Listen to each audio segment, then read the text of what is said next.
नमस्कार, मैं हूं अनम फातिमा और आप देख रहे हैं भारत एक्सप्रेस। मैं भारत से हूं, मेरा भारत महान। कहीं बाहर जाते हैं तो हम बोलते हैं मेरा भारत महान है, आई एम फ्रॉम इंडिया, बड़े गर्व से बताते हैं।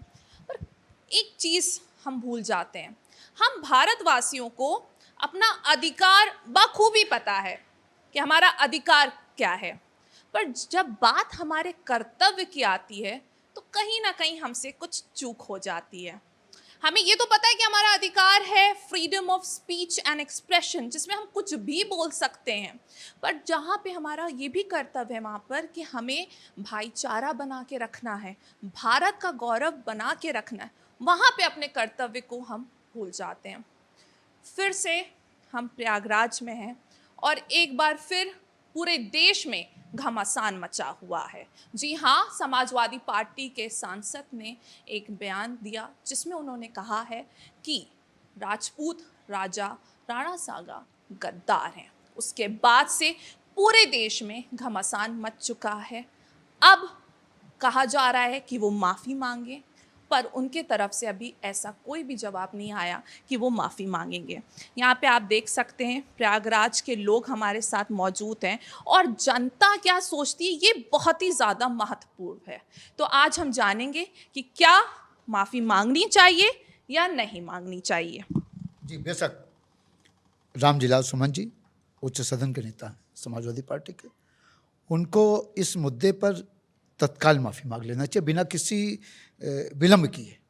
ऐसा न करके उन्होंने कहीं न कहीं लोगों की भावनाएं आहत की हैं, जिसका परिणाम जो दिख रहा है। और ऐसे किसी भी, देखिए, जितने भी महापुरुष हैं उनके आदर्शों को, उनके सिद्धांतों को हम सब अडॉप्ट करने के लिए उनकी जयंती पुण्यतिथि मनाते हैं। किसी भी जाति के हों, किसी धर्म के, किसी भी वर्ग के हों, किसी को भी किसी पे आक्षेप लगाने का कोई अधिकार नहीं है। और रामजीलाल सुमन जी जैसे लोगों से तो हम अपेक्षा ही नहीं करते कि इस तरह की बातें वो करें। लाखों लोगों का प्रतिनिधित्व करने वाले सदस्य के रूप में वो माने जाते हैं, रहनुमाई करते हैं। अगर उनके द्वारा कहा गया तो उनको तत्काल, और मुझे तो इस बात पे और थोड़ा सा तकलीफ होती है कि सपा मुखिया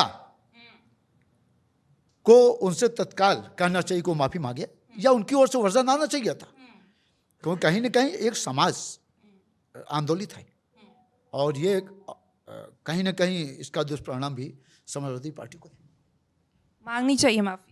देखिए, भारतीय जनता पार्टी के हमारे मित्र जो हैं और इन्होंने बड़ी अच्छी बात कही है, इनकी सारी बातों से मैं सहमत हूँ। लेकिन यही सवाल मैं अपने भारतीय जनता पार्टी के मित्र से करना चाहूँगा कि आप जिस तरह से राष्ट्रीय अध्यक्ष हमारे अखिलेश यादव जी पर आक्षेप लगा रहे हैं कि वो बोल नहीं रहे हैं, समर्थन नहीं कर रहे हैं, या रामजीलाल सुमन जी ने जो कहा उस पर तत्काल माफ़ी मांग लेना चाहिए, तो रामजीलाल सुमन ने तो दुख प्रकट किया कि अगर मेरी वाचा से, मेरी बोली से किसी को आहत हुआ है तो मैं उस पर खेद प्रकट करता हूँ अपना। और उसी राज्यसभा में रामजीलाल सुमन के बाद 3 और लोग बोलते हैं, फिर हमारे देश के गृह मंत्री बोलते हैं, उन्होंने कोई आपत्ति नहीं जताई और संसद की कार्रवाई से वो शब्द को स्पंज भी कर दिया गया। और रही बात माफ़ी की, तो मैं अपनी भारतीय जनता पार्टी के मित्र का स्वागत करता हूँ कि अगर वो सबसे पहले ये बात उस समय कहे होते जब भिदुड़ी साहब ने संसद में खड़े होकर एक सांसद को गद्दार नहीं, क्या क्या आप शब्द नहीं बोला था, तब हमारे भारतीय जनता पार्टी के मित्र के मुंह से एक शब्द नहीं निकला था, उनकी सरकार के मुंह से कि तुमने गलत किया, माफ़ी मांगो। और हमारे सांसद ने अगर एक ऐतिहासिक सत्य बता दिया तो उस पर माफ़ी मांगने की बात आ रही है। उनका गर्दन ऐतिहासिक सच, ऐतिहासिक सच। इन्होंने अभी जो कहा उस पर गौर करिए। और सबसे पहले सबसे इम्पोर्टेंट बात, रामजीलाल सुमन बिलोंग किसको करते हैं? समाजवादी पार्टी को। समाजवादी पार्टी वही है, आज तो लोग शायद भूल गए क्योंकि इतना अच्छा रामराज जैसा माहौल बन गया है। करणी सेना के सामने लालजी सुमन को माफी मांगनी चाहिए। अबू आजमी ने मुंबई में औरंगजेब के पक्ष में बोल करके क्या किया? हिंदू मुस्लिम बताने का एक प्रयास किया ना। तो भारतीय जनता पार्टी में मौजूद है, आप उठाकर आपके हजारों सांसद सदन में संसदीय भाषा बोलते हैं, तब माफी क्यों नहीं मांगी जाती है?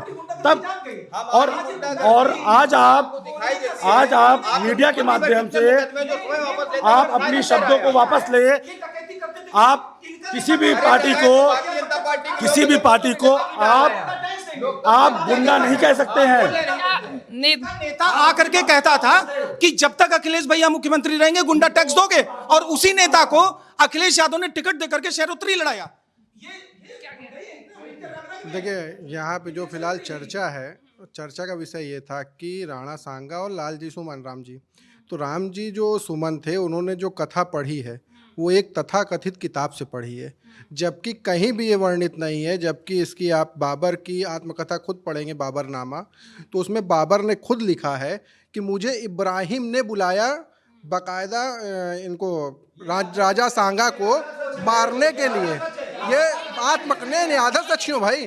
बाबर जिसकी आप बात कर रहे हैं वो खुद लिख करके गया है। जब बाबर खुद लिख करके गया तो आप कहाँ से आ जाते हैं उसमें बीच में? एक बात जो तथाकथित, और नहीं आप तथाकथित पूरा पढ़ करके आए हैं, और लालजी सुमन को पढ़ने की जरूरत थी। इब्राहिम ने खुद उनको बुलाया, ये कहीं नहीं लिखा है कि राणा सांगा ने इनको बुलाया है। चलिए, हाँ, क्या मैं जवाब देना चाहूँगा भाई की बात का। उन्होंने आपको पहली बात इन्होंने कहा कि तथाकथित किताब, और उससे आधा सच बता रहे हैं। उसमें बिल्कुल क्लियर कट लिखा हुआ है कि राणा सांगा ने और लोधी ने दोनों ने चिट्ठी लिखी थी। बाबरनामा में लिखा है, बाबरनामा में लिखा है, बाबरनामा में लिखा है। इतिहासकारों से पूछिए, मैं पढ़ चुका हूं। अब मैं कह रहा हूं आप साबित करिए। मैं जवाब दे रहा हूं। मैं जवाब दे रहा हूं। बीच में बोलिए मत, आप मत बोलिए, पहले सुन लीजिए। जब दोनों ने चिट्ठी लिखी, इस इतिहास को कोई नकार नहीं सकता। और इस समय हमारे देश में सबसे बड़े इतिहासकार के नाम में अगर कोई नाम आता है तो आता है इरफान हबीब साहब का, जो पूरे देश में नहीं बल्कि पूरे दुनिया में उनकी मान्यता है। मैं कहता हूं हम झूठ बोल रहे हैं, आप जाके पता कर लीजिए अगर ये गलत है। और उन्होंने जिस आशय में कहा ये बात, उस आशय को मैं आज क्लियर कट आपके चैनल के माध्यम से मैं आगे सुनते हैं क्या कहना है।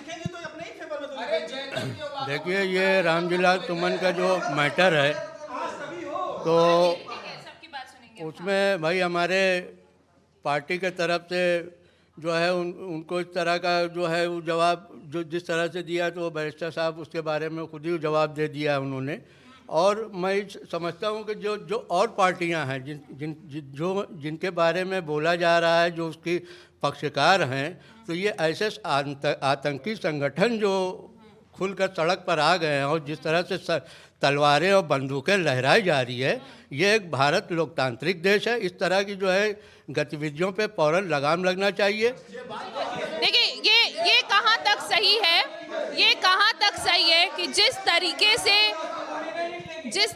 से लोग आए, जिस तरीके से लोगों ने हमला करना चाहा, मेरा सवाल है कि जिस तरीके से लोग रोड पे उतरे, जिस तरीके से लोगों ने हमला किया, जिस तरीके से लोग उनके घर पर पहुंचे, बैरिकेड्स गिरा दिए, वो क्या सही था? वो तरीका सही था?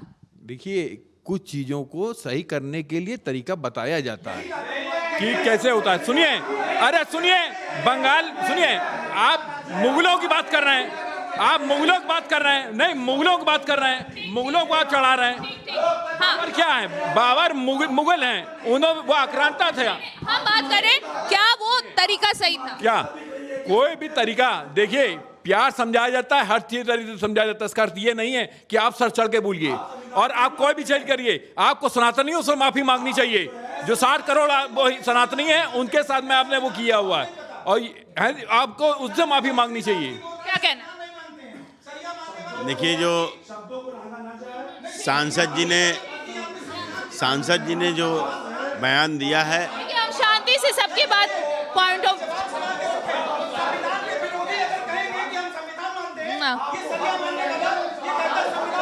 ठीक है। हम एक एक की बात सुनेंगे।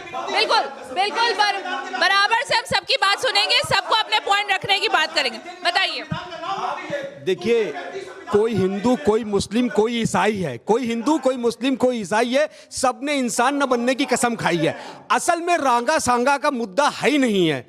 देखिए, जिस तरीके से इस मुद्दे को बनाया जा रहा है, आतंकी किस तरीके से तलवार और बंदूकें लेकर रोड पर निकलकर उत्तर प्रदेश के पूर्व मुख्यमंत्री को किस तरीके से जान से मारने की धमकी दे रही, क्या यही संस्कृत है? क्या यही सभ्यता है इनकी कि किस तरीके से देश के अंदर आतंकी फैलाया जाए, आतंक फैलाया जाए? क्या यही? सिर्फ एक सवाल, क्या माफी मांगनी चाहिए या नहीं मांगनी चाहिए? मांगनी चाहिए, 100% मांगनी चाहिए, और सनातनियों से माफी मांगनी चाहिए। आप जिस देश में रह रही हैं वहाँ से माफी मांगनी चाहिए, उस कल्चर को अडॉप्ट करना चाहिए। आप ममता बनर्जी दीदी को देखिए क्या हो गया, वो काफिर कहने लगी हिंदुओं को। मतलब किस टाइप के समाज की ओर आप लोग जा रहे हैं। बांग्लादेशियों को आप वहाँ पे विधायक बनाया जा रहा है, मंत्री बनाया जा रहा है, ये किस टाइप की भाषा को लेके जा रहे हैं। अगर कुछ हम लोग बोलते हैं तो हम लोग का विरोध हो जाता है। ये कहाँ पे आप लेके जाना चाहते हैं? पूछिए इन लोगों से कि किस मानसिकता के बारे में।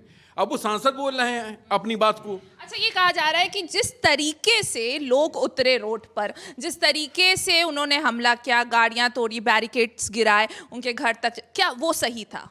अगर आज मैं 100% बता रहा हूं, आज की डेट में अगर ये योगी जी की सरकार नहीं होती तो प्रयागराज जल रहा होता, पूरा उत्तर प्रदेश जल रहा होता। अरे आप थोड़ा अवसर तो दीजिए, ये क्या करने को तैयार बैठे हुए हैं। वो सही था? कौन? वो रिएक्शन सही था? 100% सही था। वो रिएक्शन सही था? रिएक्शन अगर आप कहें थोड़ा सा पॉइंट से हम हट जाएं तो देखिए, जब राजूपाल मर्डर हुआ था क्या हुआ था? इन्हीं की सरकार थी, क्या कर लिया इन्होंने?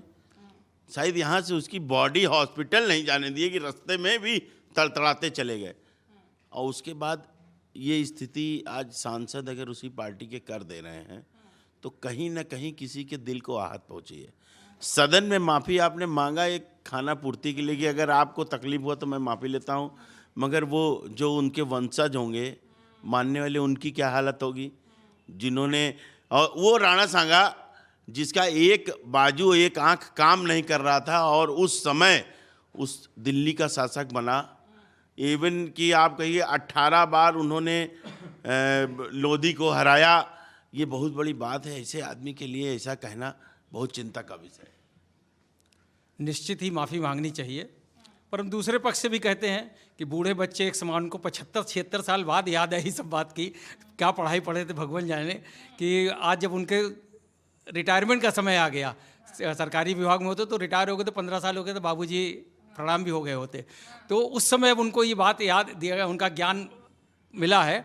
ये सब मुस्लिम तुष्टीकरण की राजनीति है। मुस्लिम वोट को इकट्ठा करने के लिए समाजवादी पार्टी की सोची समझी साजिश के तहत उन्होंने ये बोला है। माफ़ी मांगे तो बहुत अच्छा है, वो जीवन पर्यंत याद। क्या कहना चाहती, क्या ये हिंदू मुसलमान किया जा रहा है? निश्चित हिंदू मुसलमान किया जा रहा है। वो लोग कह रहे हैं कि दंगा हो रहा है। जो म्यांमार में जब पैगंबर साहब का चित्र बनाया किसी कार्टूनिस्ट ने म्यांमार में, भारत से कोई लेना देने नहीं। इलाहाबाद, लखनऊ जैसे शहरों में दंगा हुआ, महिलाओं के साथ क्या क्या हुआ चौक में, ये जितने लोग बैठे सब साक्षी हैं, पर कोई के मुंह से जबान नहीं निकलेगी।